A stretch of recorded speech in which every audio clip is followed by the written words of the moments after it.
Today, we're going to talk about how to market your fundraising campaign.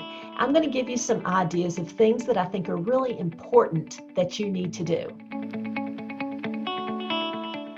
To market your fundraising campaign, one of the things that I see happen is that people get so excited about a new campaign and they just can't wait to tell people about it. I'm going to tell you, don't do it. If you've done your feasibility study, you'll have this group of insiders who know that you're thinking about this campaign.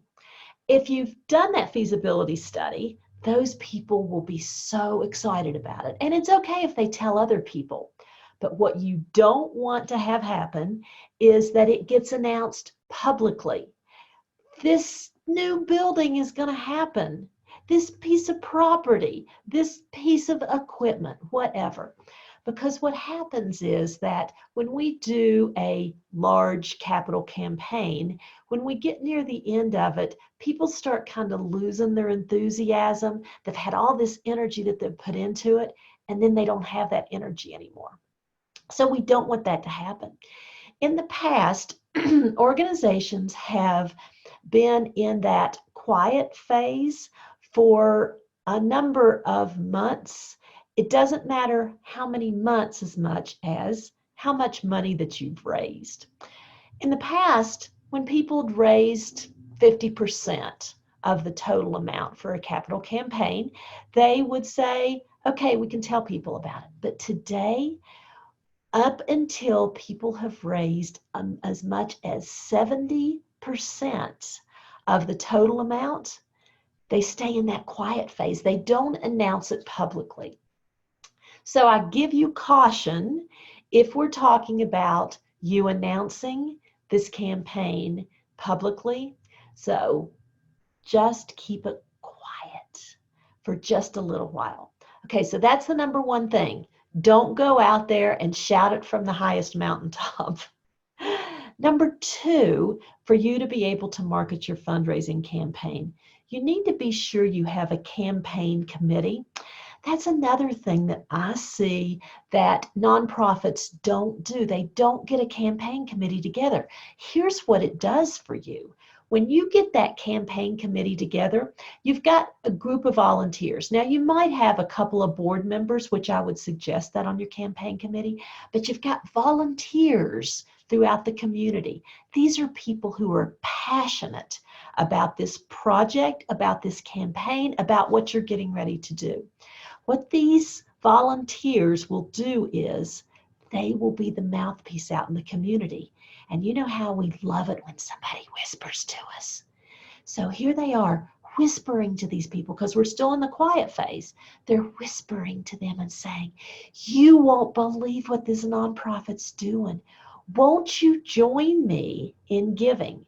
So that will help you market the campaign. Now, you want to be sure your board, your nonprofit board, is on board with this campaign. I've worked on projects where the board did not want it to happen. They said, we don't want you building a facility in that other location because then you might move from the location you are right now. We don't want to support it. In the end, the board came around and they did support it. So you need as many of your board members on board so that they will say, join me in giving. Join me in being a part of this. So number one, quiet phase. Number two, you need a volunteer campaign committee. Number three is social media. Now, with social media, I know a lot of us, social media is just what we love to hate. It is just so tough for some people who are development people who love the one-on-one conversation to just look at social media as a way to market. But I was proven wrong with one of my clients. We had a campaign committee. Somebody on our campaign committee said, oh, let's advertise on one of the social media. And I'm like, oh, okay, go ahead, because she knew somebody who would design the ads and knew all of the specifics around when we should post them and all that. I'm like, just go ahead. You know, if that's what you want to do, just go ahead. I was shocked at the number of people who clicked on the ad, went to our website, either gave money or volunteered. Don't discount social media. Don't discount how it can get out to a lot of people. But again, that is after you get out of your quiet phase. Be careful about getting it out there too broadly until you have raised a substantial amount, and I say 70%. Okay, so number 3 is social media. 1 was the quiet phase. Number 2 is your volunteer campaign committee. Number 3 is the quiet phase. And number 4 is you want to create some leave behind materials that we call it.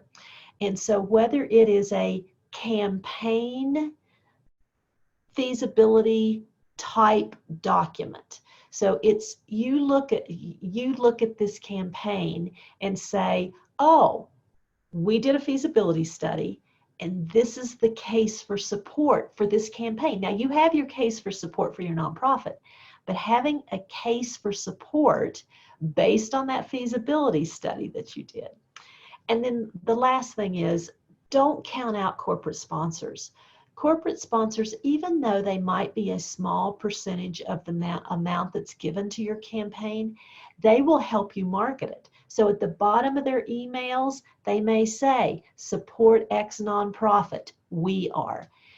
Those are the things that I think are important that you need to do to market your fundraising campaign. If you want to see more videos like this, I'm going to talk more about campaigns. So all you need to do is hit the subscribe button up here and subscribe, and you'll know each time I have a new video that comes out. I appreciate you joining me today. Have fun with fundraising.